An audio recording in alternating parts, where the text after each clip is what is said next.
tal? Muy buenas tardes, 1 de septiembre y como no podía ser de otra manera, volvemos a empezar temporada aquí en Televigo en Plató Abierto. Saben que a partir de hoy recuperamos la mayoría de los programas habituales en esta casa, sobre todo la programación local.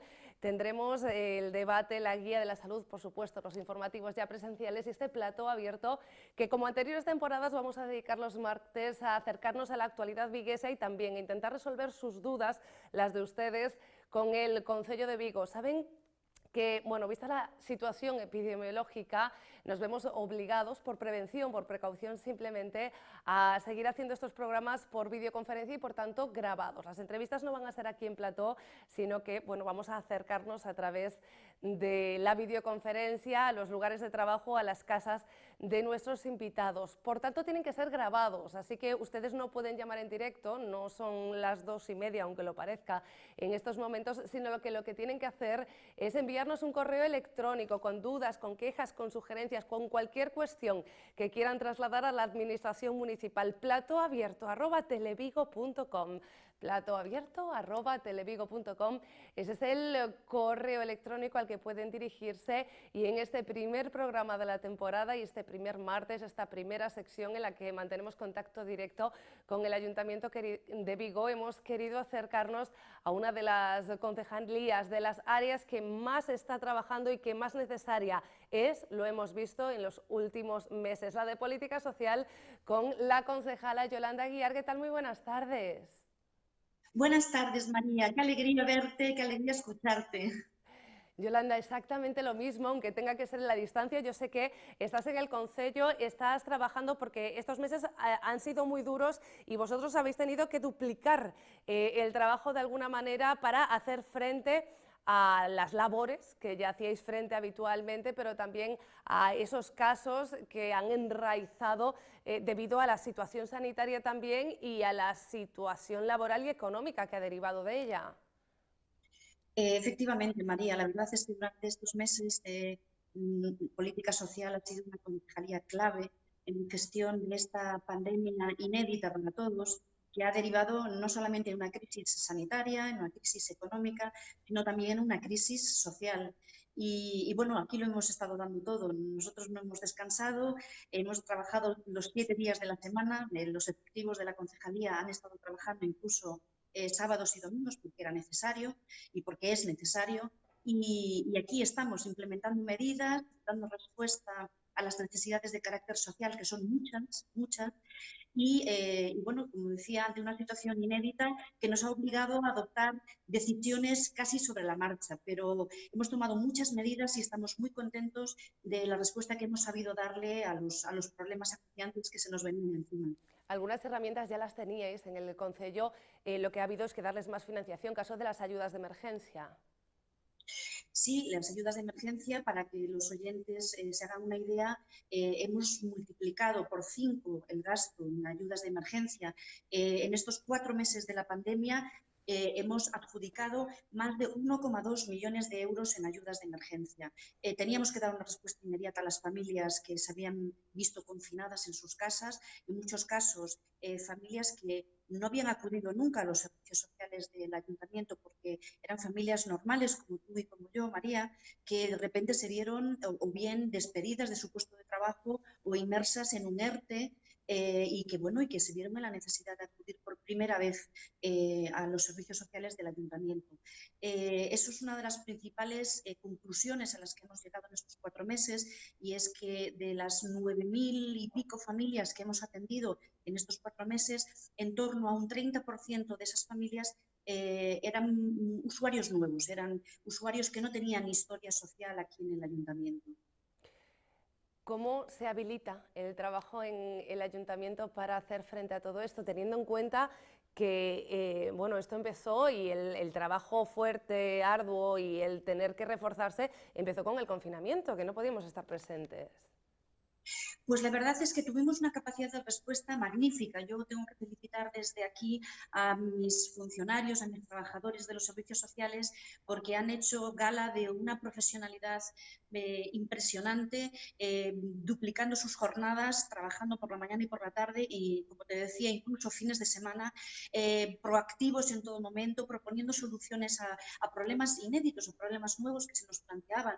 El confinamiento fue además un problema añadido para nuestra actuación en materia de servicios sociales, porque teníamos que llevar los servicios a los domicilios de las personas y ellos no podían acudir a nosotros.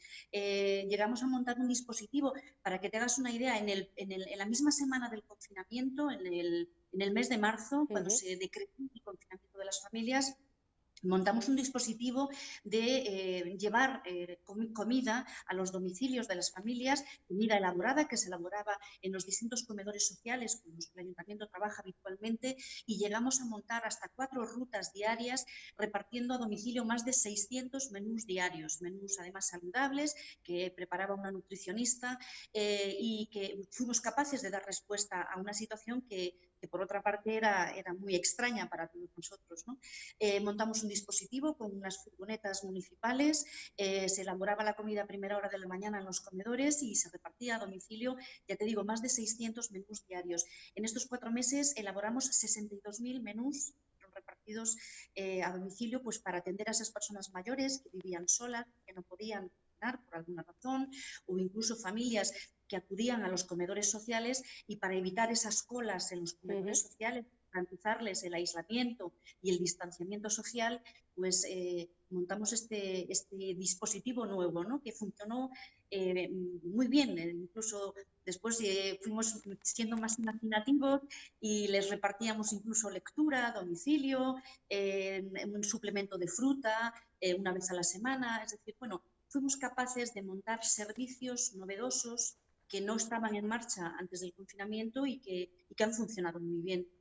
Otro servicio, por ejemplo, montamos un dispositivo también para realizar la compra, ir a la farmacia y los recados, para que aquellas personas mayores y vulnerables evitasen lo máximo posible tener que salir a la calle, y les llevábamos pues su compra diaria, les llevábamos sus medicamentos, les llevábamos, bueno, si querían que les hiciésemos alguna gestión en la calle, teníamos auxiliares de ayuda a domicilio que realizaban también ese tipo de servicios. Tuvimos que ser imaginativos y con imaginación y con buena voluntad y con profesionalidad, yo creo que hemos dado un ejemplo de gestión en esta crisis bueno, yo estoy muy satisfecha, muy contenta.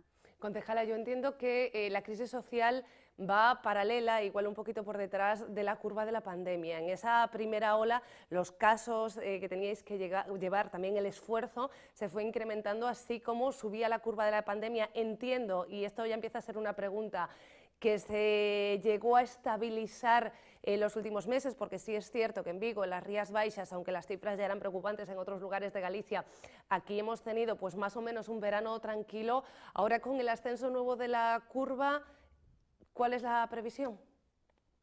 Vamos a ver, estábamos empezando ya a estabilizar un poco también el número de usuarios en servicios sociales, porque efectivamente, como tú bien dices, María, la incidencia en el área sanitaria de Vigo fue menor que en otras partes del territorio. Pero sí que es cierto que ahora, con el incremento de nuevo de los casos, estamos viendo de nuevo incidencia de carácter social.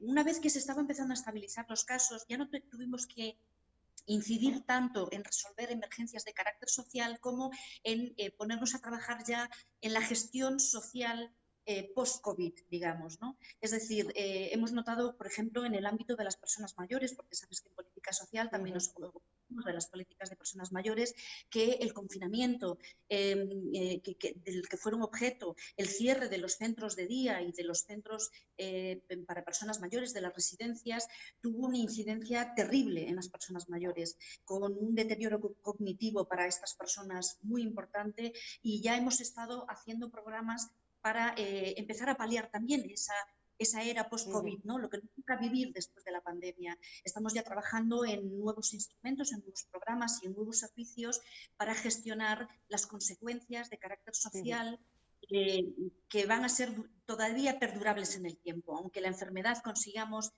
frenar esa curva los efectos sociales sí que los vamos a seguir notando y, por lo tanto, yo me estoy reuniendo, hemos montado durante la pandemia, porque hay que hacer de las crisis, hay que también sacar consecuencias.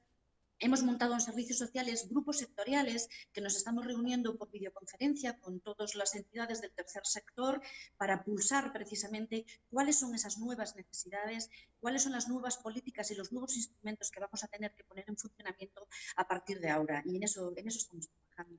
Las emergencias sociales existían antes de la pandemia, por desgracia. Siguen ahí. La intervención de las administraciones es muy importante en determinadas situaciones de riesgo, de exclusión importante. Hace poco, yo creo que fue la semana pasada, vivíamos la situación efectivamente in extremis de una familia que tenía como plazo de vencimiento el 27 de agosto para abandonar su vivienda. Hablábamos de una madre con 4 hijos en una situación realmente complicada que nos llegó a pedir ayuda también a los medios de comunicación, que poco más podemos hacer nosotros, cierto es, que publicitar este tipo de casos. Las administraciones tenéis otras herramientas, Yolanda. Sí, tuvimos que ser muy imaginativos en este caso. Efectivamente era un caso gravísimo. Como sabes, durante la pandemia, mientras estuvo decretado el estado de alarma, se suspendieron los plazos y, por lo tanto, también se suspendieron los desahucios y los lanzamientos y las ejecuciones hipotecarias, pero sí que es cierto que al ser hábil en los juzgados por primera vez el mes de agosto, bueno, empezaron a notificarse de nuevos desahucios. Concretamente, el caso de esta familia. Desde Política Social, María, nos estamos implicando mucho en el caso de los desahucios. Son muchos los desahucios que conseguimos frenar haciendo informes de vulnerabilidad y los frenamos ya en el propio juzgado, solicitando la suspensión de esos lanzamientos por causas de vulnerabilidad social, pero en aquellos casos en los que, pues, en este caso era este el caso, ya se le había concedido a esta familia hasta 3 suspensiones, no fuimos capaces de parar el lanzamiento en el juzgado, porque, bueno, como en todos los casos, en una demanda de desahucio siempre hay 2 partes implicadas, la de la persona que también tiene sus derechos, que es la titular del inmueble, y la de la persona que está en situación de vulnerabilidad. En este caso se trataba de una ejecución hipotecaria de un banco, de una ejecución por parte de una entidad financiera, y yo, como concejala de Política Social, me puse personalmente en contacto con la entidad, que tengo que decir que se trata del Banco de Santander. Bueno, era un fondo participado por el Banco de Santander, no exactamente el Banco de Santander, pero sí que tengo que decir que me puse en contacto con la cúpula del Banco de Santander, con la presidencia del Banco de Santander, y tengo que desde aquí dar las gracias 1000 veces a la entidad financiera porque ha tenido un comportamiento ejemplar, con una respuesta inmediata a mi llamada, pusieron a disposición de este caso todos los efectivos y todos los recursos de la cúpula del banco. Nos pudimos sentar para analizar el caso y el mismo día en el que nos sentamos, la entidad financiera me dio con este fondo para que se pudiera parar el desahucio de esta familia.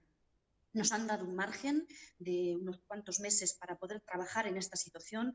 Yo, paralelamente, también me he puesto en contacto con la Xunta de Galicia para buscar una solución consensuada a esta familia y vuelvo a insistir, el comportamiento ejemplar del Banco de Santander debería de ser un ejemplo de buenas prácticas para otras entidades financieras que en esta crisis COVID-19 deben de ejercer su responsabilidad social también y deben de fortalecer su obra social.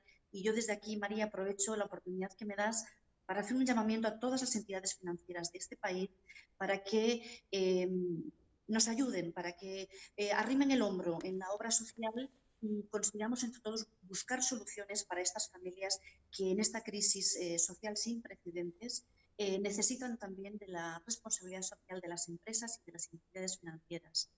Concejala, en esta pandemia, durante esos últimos meses, todos nos hemos acostumbrado a tratar lo urgente y a tomar decisiones sobre la marcha porque no sabemos exactamente qué va a suceder la semana que viene. Es algo que en políticas sociales estáis acostumbrados a hacer. Yo sé que los técnicos, las trabajadoras sociales de la concejalía están habituadas a todo esto y quizá por eso también incluso los presentadores cambiamos la forma de presentar, porque en una situación normal, y sigue siendo importante, ojo, yo empezaría la entrevista preguntándote por los datos del centro de inserción, que sigue activo, sigue con protocolo COVID y sigue trabajando. Yo no sé con qué nivel de ocupación, concejala, porque entiendo que normalmente los meses de verano fuera de pandemia son más tranquilos allí.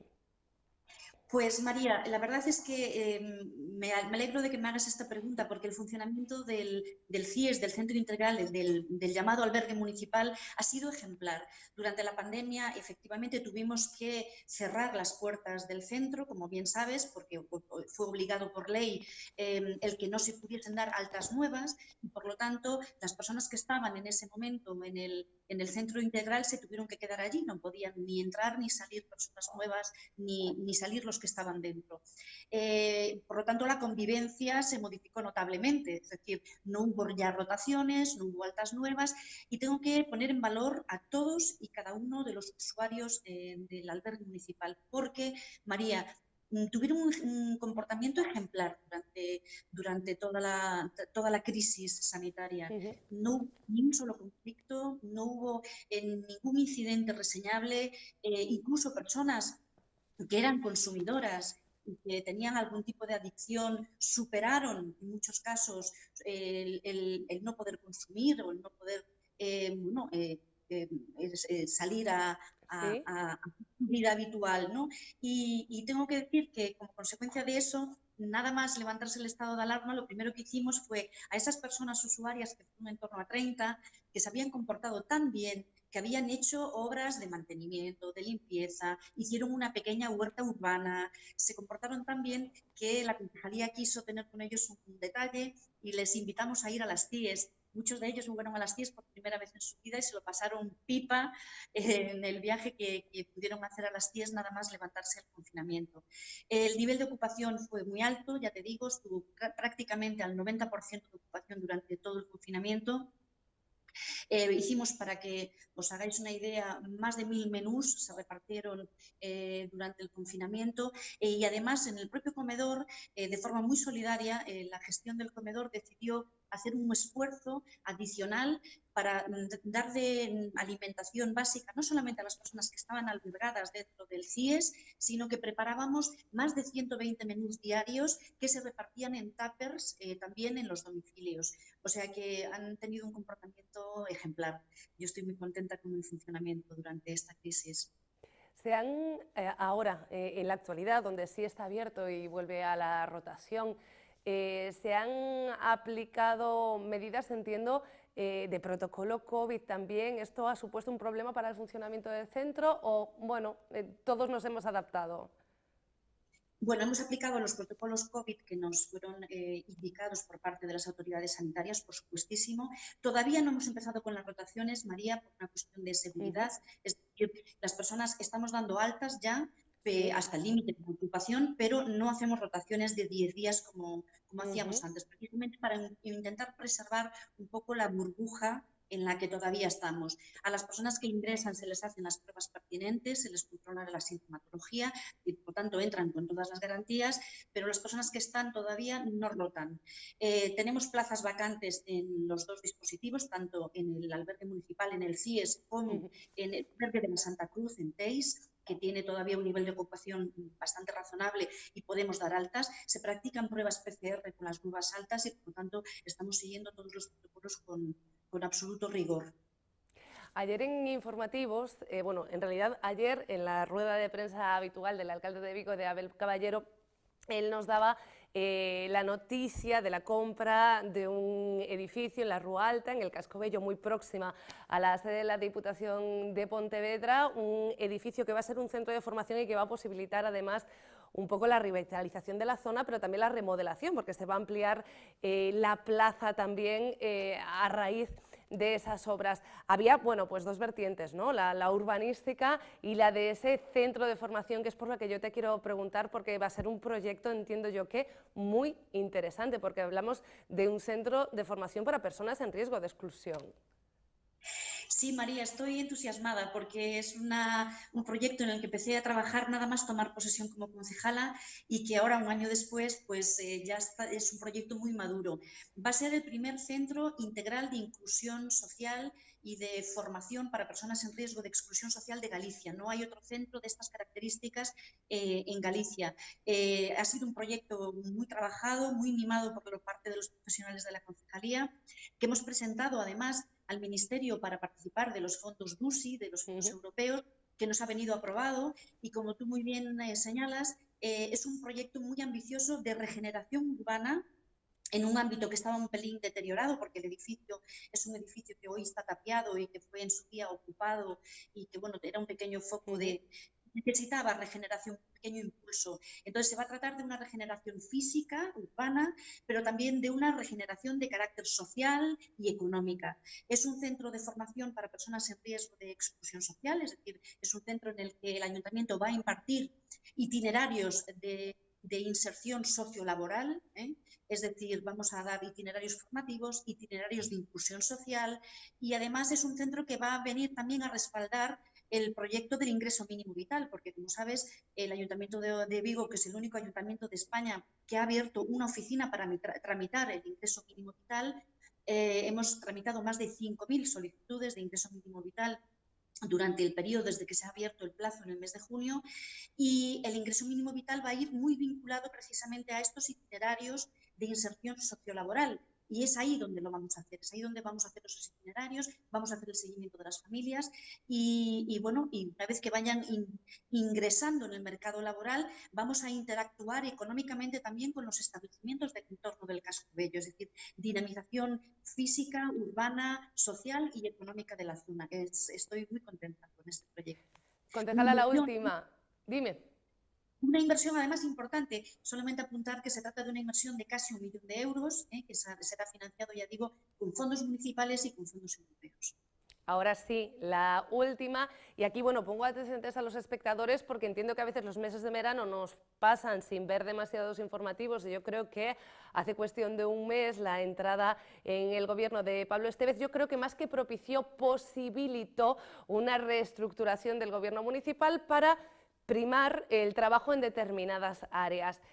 Yolanda Aguiar sí, ya tenía política social, pero se queda en exclusiva con política social y tiene que o tuvo que, para dedicarse en exclusiva, deshacerse de La Niña Bonita, que yo sé que era un proyecto que le hacía muchísima ilusión y al que de todas formas sé que está muy atento, que es el de CIES, Patrimonio de la Humanidad. Yolanda, ¿cómo lo llevas? ¿Las echas de menos?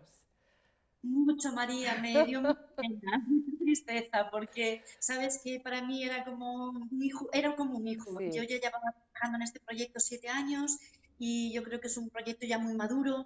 Me dio pena soltar ese proyecto, pero en la confianza de que mi compañera María Lago, que es la concejala de turismo, lo va a hacer igual o mejor que yo, seguro, vamos. Vamos a seguir trabajando además las dos muy unidas en el proyecto, porque ya hemos estado hablando de hacer un seguimiento casi conjunto, o sea que no me voy a desprender tan fácilmente.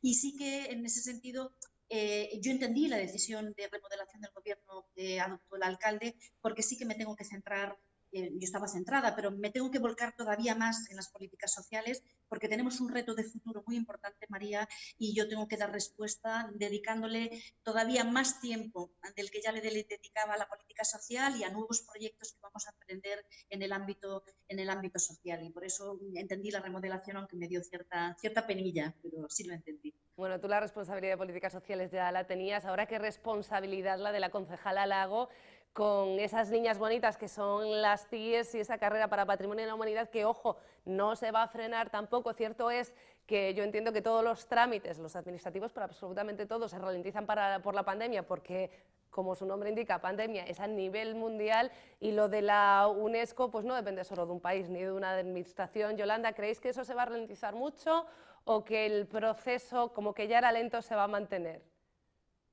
Vamos a ver, nosotros hemos seguido trabajando durante la pandemia en dos proyectos muy importantes que vamos a sacar este año en CIES Patrimonio de la Humanidad, porque nosotros no nos vamos a dejar, frenar en este objetivo que es un objetivo además de gobierno, es un objetivo estratégico de este gobierno.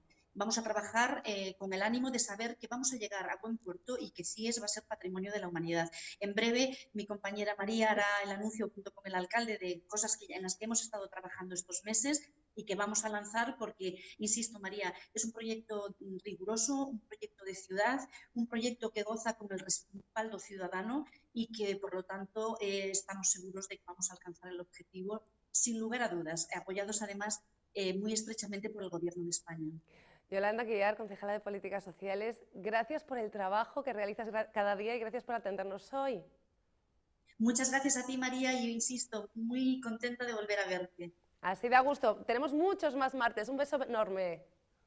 Un abrazo enorme, María. Despedimos a la concejala y ustedes solamente me queda recordarles que efectivamente el martes que viene volveremos a estar aquí con la presencia de una concejala, un concejal del Ayuntamiento de Vigo y como no vamos a estar en directo, lo que tienen que hacer ustedes es enviarnos un correo electrónico. Muy fácil, platoabierto@televigo.com, platoabierto@televigo.com. Mañana los veo de nuevo aquí en este plató. Un beso.